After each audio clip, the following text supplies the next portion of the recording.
This is the first step towards guidance, you know that? Without even revelation. Allah equipped the human being, that Allah put on this earth with the ability to think deeply, to think beyond what he or she sees, to think beyond what we see. And this quest to find the unseen is not just limited to Muslims. Human beings have a quest to discover what they cannot see. Are there not entire scientific endeavors and scientific theories and great intellectuals engrossed in studying how did the species of living species begin? How did life begin on this planet? How did the universe begin? Is this just something Muslims want to explore? No. The greatest minds of today are even exploring the same question. Allah Himself says in the Quran, فَانظُرُوا كَيْفَ بَدَأَ الْخَلْقِ. Take a look yourself how creation began. Because that's something human beings are motivated to do, to look behind the secrets of the universe. What is going on in this creation? Why are we here? This is some of the oldest questions in philosophy. And Allah Azza wa Jalla in this ayah sums it all up. People are pondering over the world around them. They're trying to figure it out. We start this journey as a small child when a child grabs like a spoon and he drops it down and he says, hey, that fell. Why did that happen? And you pick it up and he drops it back down, because he's actually conducting experiments, right?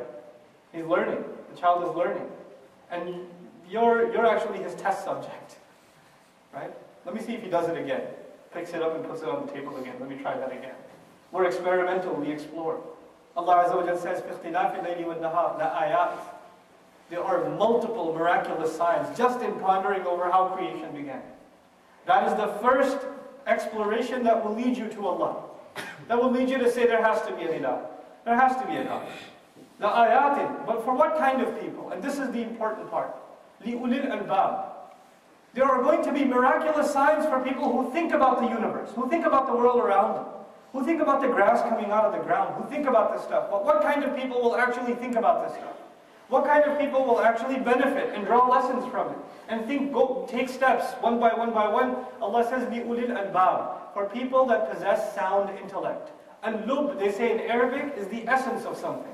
It's actually a word that even came into Urdu and Farsi later on. Baat ka lubbe lubab kya hai? We say in Urdu. What's the essence of it? What's the essence of what you're trying to say?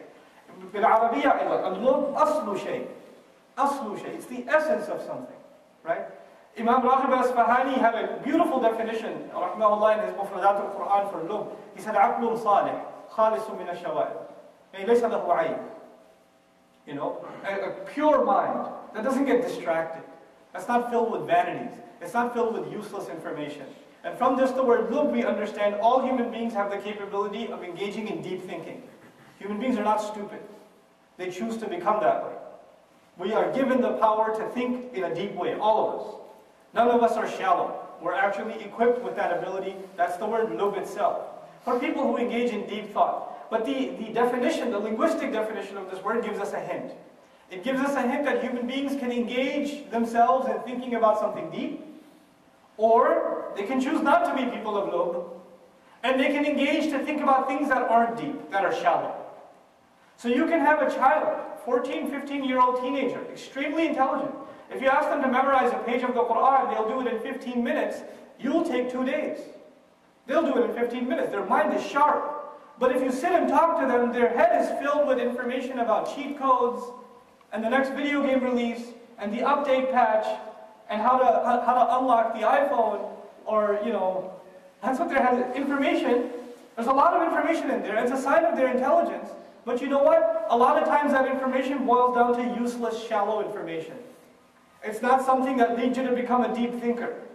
All it leads you, all that knowledge, and the goal of it all, so I can entertain myself more, or I can manipulate a gadget better. That's a really shallow goal to have, to exhaust so much intellect into, right? But this is what humanity is becoming slowly. We're choosing to exhaust our intellect in things that don't matter much.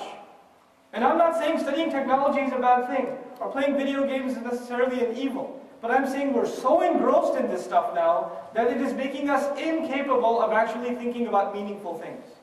To actually think about deeper things. To actually sit back and look at the sky and reflect. To sit under a tree and think how beautiful this creation is.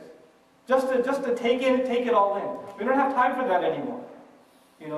We're becoming very, very artificial in our thinking. Disconnected from nature. And in this ayah, there's actually a call to be connected with nature.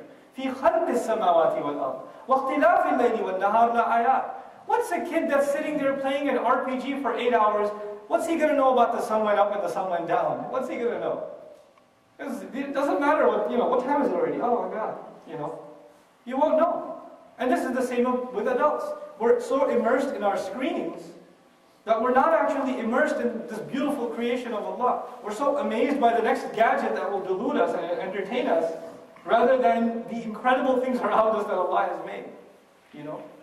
And this being disconnected from nature has spiritual consequences. Not just being disconnected from the Quran, not just being disconnected from the masjid or from the halaqat and from reminder. Those have spiritual consequences too. Being disconnected from the creation of Allah, from nature, from exploring the world, from sitting under a tree, from going to a river. These things, they also have a spiritual effect on you. You stop appreciating the architectural beauty of what Allah makes. Because you're so surrounded always by things that human beings have made, that we've made, So he says, فِي اخْتِلَافِ اللَّيْلِ وَالنَّهَارِ لَآيَاتٍ لِأُولِي الْأَلْبَابِ.